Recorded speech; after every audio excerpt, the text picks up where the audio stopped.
तो मनोज जी, स्वागत है आपका इंडिया बिजनेस टीवी पर। Thank you so much for joining us. काफी समय के बाद आपसे हम मिल रहे हैं। नमस्ते। अच्छा। तो सर, सबसे पहले आप बताइए कि कल इलेक्शन था और हमने देखा है कि फिर से वही पार्टी रीइलेक्ट हुई है। तो आपके क्या कमेंट्स हैं उसके बारे में? क्या व्यूज हैं आपके? हाँ, नमस्कार प्रिया जी, सेठी साहब। सबसे पहले तो आपका धन्यवाद यहाँ बुलाने के लिए। बिल्कुल, एक काफी समय से एक इस बार हम देखें तो सबसे बड़ा इलेक्शन का जो है टेन्योर रहा है। पिछले जी। 2-3 बार के अगर इलेक्शन देखें उसमें तो, और काफी क्यूरियोसिटी यहाँ पे बनी हुई थी कि इलेक्शन के रिजल्ट जो है वो कैसे आएंगे। हम्म। हालांकि यहाँ पे एग्जिट पोल ने जो है अंदेशा जताया था कि जो गवर्नमेंट है वो रिपीट होगी, हम्म। लेकिन कहीं ना कहीं वो भी थोड़े फेल होते हुए नजर आए, क्योंकि जो फिगर्स जो थे एग्जिट पोल के, वो थोड़े ओवर एम्बिशियस थे। लेकिन हम्म। बावजूद उसके जो सत्ताधारी गठबंधन था उनकी वापस से एक बार सरकार जो है वो बहुमत की बनती हुई दिख रही है। तो हम्म। उसको देखते हुए यहाँ पे जो एक बड़ा चेंज जो देखने को मिला है कि अभी तक जो 2 बार की जो सरकार थी वो मोदी जी के नेतृत्व में इंडिपेंडेंट जो है भाजपा की पूर्ण बहुमत वाली हम्म। सरकार जो है देश में बनी थी। लेकिन इस बार यहाँ पे बीजेपी की थोड़ी सी सीटें जो है वो कम हो गई, और लेकिन बावजूद उसके जो उनका गठबंधन था, जो कि प्री पोल अलायंस ही हम कह सकते हैं कि था, और वहां पे उनको एक पूर्ण बहुमत की जो है सरकार फिर एक बार बनती हुई दिख रही है। तो थोड़ा सा जी। यहाँ पे अगर हम बात करें तो वो इंडिपेंडेंट जो एक एंगल था वो थोड़ा सा कमजोर पड़ता हुआ नजर आया। लेकिन अगर हम ओवरऑल इकोनॉमी की बात करें, जो देश के फंडामेंटल की बात करें, तो वो इंटेक्ट है, क्योंकि हम लगातार देख रहे हैं कि जो जीडीपी की ग्रोथ है वो 8% के ऊपर जो है हमने अभी आते हुए देखी है। दूसरा यहाँ पे जो एक सबसे बड़ी चिंता की विषय हमारी रहती थी, कच्चे तेल की कीमतें, वो अब काबू में है, और हम देख रहे हैं कि जो कच्चे तेल की कीमतें वो $75 के नीचे आती हुई नजर आई है। जी। तीसरा यहाँ पे जो इंटरनेशनल जो रेटिंग एजेंसीज है वो भारत की जो रेटिंग है जो ग्रोथ के बाद, वो लगातार जो है यहाँ पे इम्प्रूवमेंट जो है देखने को मिल रहा है। जी। और रुपी यहाँ पे काफी स्टेबल है। तो ये सारे जो फैक्टर्स है ये बताते हैं कि जो भारत की ग्रोथ स्टोरी है और जो फंडामेंटल्स है उसमें हम्म। कोई बदलाव नहीं हुआ है। और हमारा मानना है कि तीसरे टर्म में भी जो है ये सरकार जिस तरह से जो पहले 2 टर्म देखे थे हमने, उसी रफ्तार से यहाँ पे तीसरे टर्म में भी जो है एक अच्छी सरकार जो है वो यहाँ पे देखने को मिलेगी, और जो इंडिया की जो ग्रोथ स्टोरी है वो इंटेक्ट रहेगी ये नई गवर्नमेंट। जी। अभी सोने पर आए तो सोने के बारे में जानना चाहेंगे। अभी कुछ दिन पहले भारतीय रिजर्व बैंक ने 100 टन सोने को मंगवाया है लंदन से। तो इसके बारे में पूरी स्टोरी वो हमें हम कह बताएं सकते जरा। हैं कि वो एक बार जो है जो हमारे रिजर्व्स है वो एक बार शिफ्टिंग ऑफ रिजर्व्स हम कह सकते हैं कि उसको वहां से जो है शिफ्ट किया है इंडिया में। तो ये एक प्रोसेस है गवर्नमेंट का, और निश्चित रूप से जब यहाँ पे जो रिजर्व्स अपने इन हाउस जो है ट्रांसफर होते हैं, तो उसका कहीं ना कहीं करेंसी और बाकी जो फंडामेंटल्स है देश के, वो मजबूत होते हुए नजर आते हैं। तो वो एक ये प्रोसेस है, और उसी के तहत जो है वो रिजर्व बैंक ने और भारत सरकार ने जो है वहां से कुछ रिजर्व जो है वापिस देश में जो है शिफ्ट किए हैं। मनोज जी, अभी लोगों की उत्सुकता बढ़ गई है कि ये बाकी कितना 400 टन के करीब करीब पड़ा है वहाँ सोना। वो कब मंगाया जाएगा नहीं मंगाया जाएगा? इसको मंगाने के लिए अभी समय क्यों चुना गया? नहीं, वो डिपेंड करता है कि कब जो है रिजर्व बैंक और भारत सरकार इस तरह का निर्णय लेते हैं। वो पॉलिसी निर्णय जो है सरकार के रहते हैं, और उसी के तहत जो है सरकार की तरफ से ये निर्णय किए जाते हैं। और अगर यहाँ पे फॉरेन कंट्रीज में भी रिजर्व्स रहते हैं तो इसमें कोई जो है शंका करने वाली बात नहीं है, क्योंकि वो भारत सरकार के रिजर्व्स हैं। तो वो पॉलिसी के तहत जो है सरकार समय समय पर निर्णय करती है, और अगर आगे उनको जरूरत लगेगी तो बिल्कुल निश्चित रूप से आगे भी जो रिजर्व्स यहाँ पे ट्रांसफर की जा सकते हैं। अच्छा, अभी सोना दिन ब दिन नए नए रिकॉर्ड कायम कर रहा है।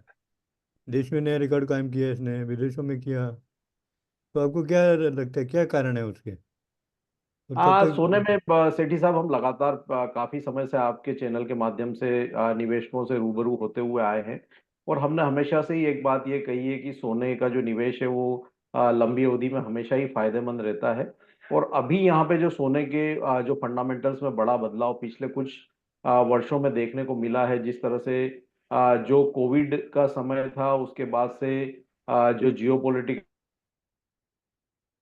टेंशन्स हुए, उसके बाद से एक बड़ा शिफ्ट जो है वो देखने को मिला इंटरनेशनल सिनारियो में, कि जो डॉलर के प्रति जो विदेशी जो सरकारों की नीति थी वो उसमें बड़ा बदलाव देखने को मिला। तो जो ग्लोबल सेंट्रल बैंक है वो तेजी से अपने गोल्ड के रिजर्व्स जो है लगातार बढ़ा रहे हैं, और कहीं ना कहीं वो डॉलर के रिजर्व्स को जो है कम करता हुआ नजर आ रहे हैं। तो उसी के चलते हम देख रहे हैं कि जो वर्ल्ड गोल्ड काउंसिल की लगातार रिपोर्ट्स निकल कर आ रही है, तो दुनिया भर के सारे ही सेंट्रल बैंक हर क्वार्टर में हम देख रहे हैं कि लगातार वहां पे बाइंग जो है वो ग्लोबल सेंट्रल बैंक्स की बनी हुई है। दूसरा, यहाँ पे जिस तरह से जो जियो पॉलिटिकल टेंशन हम पहले देख रहे थे कि जो रशिया यूक्रेन का वॉर है, उसके बाद हमने इसराइल हमास देखा, तो बीच बीच में और भी यहाँ पे जो है खबरें आती रहती है जियो पॉलिटिकल टेंशन को लेकर के। तो वहां पे जो सेफ हेवन असेट है उसके तौर पे भी निवेश सोने में बढ़ता हुआ नजर आया है।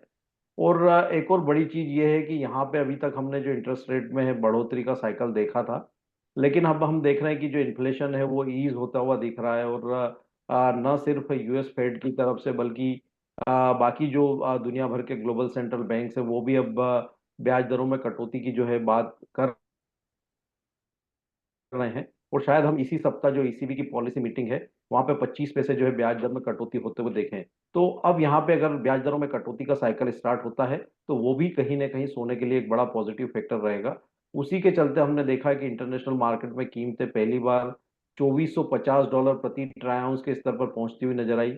भारतीय बाजारों में भी हमने लगभग 75,000 तक के स्तर जो हासिल होते हुए देखे। तो एक मजबूत फंडामेंटल के चलते हम देख रहे हैं कि सोने की कीमतों में मजबूती देखने को मिली थी। हालांकि अभी यहाँ पे कुछ टेक्निकल करेक्शन या प्रॉफिट बुकिंग हम कह सकते हैं वो अभी पिछले एक दो सप्ताह में देखने को मिली है, लेकिन ओवरऑल लॉन्ग टर्म फंडामेंटल सोने के अभी भी काफी मजबूत अब आप क्या कितना पोर्टफोलियो का हिस्सा उसको सोने को रख देंगे? क्या आपके पोर्टफोलियो में है। कितना परसेंटेज होना चाहिए? अभी भी मेरा मानना है कि 15 से 20% जो है आप सोने और चांदी के कॉम्बिनेशन में अपने पोर्टफोलियो में बुलियंस को रख सकते हैं, और ये लंबी अवधि में आपको बेहतर रिटर्न्स जो है वो देते रहेंगे। शॉर्ट टर्म में छोटे मोटे करेक्शन आते रहेंगे, लेकिन लंबी अवधि में मेरा मानना है कि जो लॉन्ग टर्म फंडामेंटल्स है वो दोनों ही प्रीशियस मेटल्स के काफी मजबूत हैं। अभी अगर शॉर्ट टर्म की बात करें तो $2300 इंटरनेशनल मार्केट में काफी मजबूत सपोर्ट्स होने के लिए बने हुए हैं, और 70,300 के आसपास यहाँ पे भारतीय बाजारों में अच्छे सपोर्ट्स है। तो ये सपोर्ट्स लेवल होल्ड होते रहेंगे, और ऊपर में जो यहाँ पे ग्रेजुअल हम लगातार बढ़त देख रहे हैं, ईयर ऑन ईयर 10% से अधिक की बढ़त पिछले 3 सालों में सोने ने दिखाई है, तो ये आगे भी बनी रह सकती है। अभी आपने सोने के साथ चांदी का भी नाम लिया, तो सोने और चांदी का अलग अलग कितना परसेंटेज होना चाहिए? सोना यहाँ पे ज्यादा सुरक्षित निवेश के तौर पे देखा जाता है। चांदी हालांकि प्रीशियस मेटल के साथ साथ इंडस्ट्रियल मेटल भी है, इसलिए वहाँ पे थोड़ी वॉलेटिलिटी ज्यादा होती है, लेकिन हमने देखा है कि अभी जो परफॉर्मेंस रहा है चांदी का वो सोने से बेहतर रहा है। तो वो इसीलिए बेहतर आउट परफॉर्मेंस देखने को मिला है कि जो इंडस्ट्रियल मेटल की चमक है वो थोड़ी बढ़ती हुई नजर आई है, क्योंकि काफी सारे नए सेक्टर्स जो ओपन हुए हैं वहां पे जो एप्लीकेशन है सिल्वर की वो बढ़ती हुई नजर आई है। चाहे वो इलेक्ट्रॉनिक व्हीकल इंडस्ट्री हो, ऑटोमोबाइल हो, 5G हो, सोलार हो, तो वहां पे उपयोग जो है लगातार चांदी के बढ़ रहे हैं, और हमारा मानना है कि आगे भी ये जो डिमांड जो है इस मेटल की बनी रहेगी आने वाले वर्षों में। तो आगे भी ये आउट परफॉर्मेंस जो है सोने के मुकाबले दिखाती रहेगी।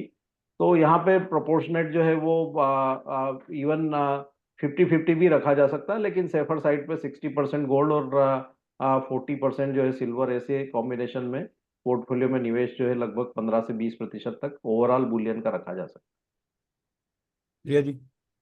जी। अ, मनोज जी, और कोई बात आप बताना चाहेंगे ऑयल के बारे में, गोल्ड या सिल्वर के बारे में, और हमारे ट्रेडर्स को आप क्या एडवाइस देना चाहेंगे? है।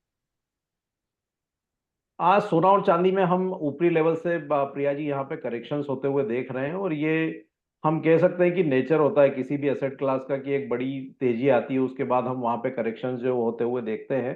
हम्म। तो जो शॉर्ट टर्म के निवेशक हैं वो यहाँ पे जिन्होंने छोटी अवधि के लिए निवेश किया है, प्रॉफिट मिल रहा है तो बुक करते रहे समय समय पे, और स्टॉप लॉस का स्ट्रिक्टली पालन करें हम्म। जो छोटी अवधि के लिए निवेश करते हैं। लेकिन जो लंबी अवधि के निवेशक हैं उनको ये छोटी मोटी गिरावट से कोई डरने की, चिंता करने की बात नहीं है। वो हम्म। एसआईपी के रूप में अपने निवेश को जारी रखें, आगे भी हम्म। फंडामेंटल्स जो है काफी मजबूत है। और ये बेहतर रिटर्न जो है दोनों ही कमोडिटी देती रहेगी। जहां तक कच्चे तेल का सवाल है,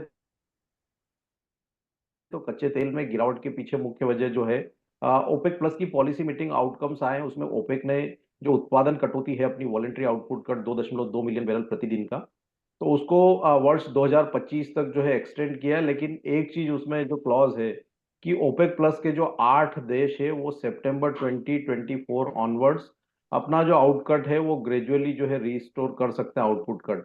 तो हम्म। वहां से फिर एक बार जो है उत्पादन कटौती जो है वो ईज आउट होती हुई नजर आएगी फेज मैनर में सितंबर 2024 के बाद। तो जी। उसके चलते हमने एक पैनिक रिएक्शन जो है मार्केट में देखा है, क्योंकि जो ग्लोबल ऑयल मार्केट है ऑलरेडी जो वेल सप्लाइड है। दूसरा हम देख रहे हैं कि यूएस में पीक समर ड्राइविंग सीजन होने के बावजूद वहां हम्म। पे जो कंजम्पशन है उसमें गिरावट देखने को मिल रही है।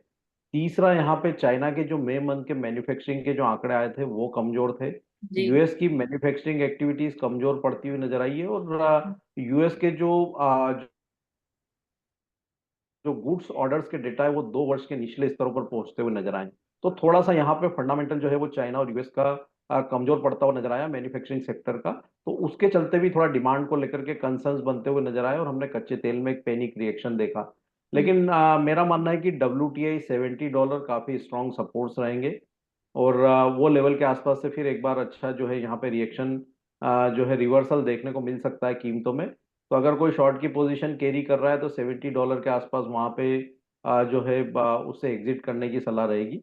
हम्म। भारतीय बाजारों में हमारा मानना है कि 5,980 5,950 का जो जोन है वो हम्म। काफी एक स्ट्रॉन्ग सपोर्ट जोन रहेगा। तो शॉर्ट की पोजीशन में वो लेवल पे एक बार एग्जिट कर ले। हम्म। और ऊपर में अब यहाँ पे $78 WTI के लिए काफी स्ट्रॉन्ग जो है रेजिस्टेंस बने रहेंगे। और भारतीय बाजारों में 6445 6445 ये एक रेजिस्टेंस लेवल रहेगा कच्चे तेल के लिए। तो जी। इन लेवल्स को ध्यान में रख के कोई भी रणनीति बनाना चाहिए। जी बिल्कुल। तो thank you so much Manoj ji, आज आप हमारे साथ जुड़े। थैंक यू सो मच नमस्कार। For joining us. नमस्कार। नमस्ते। नमस्कार।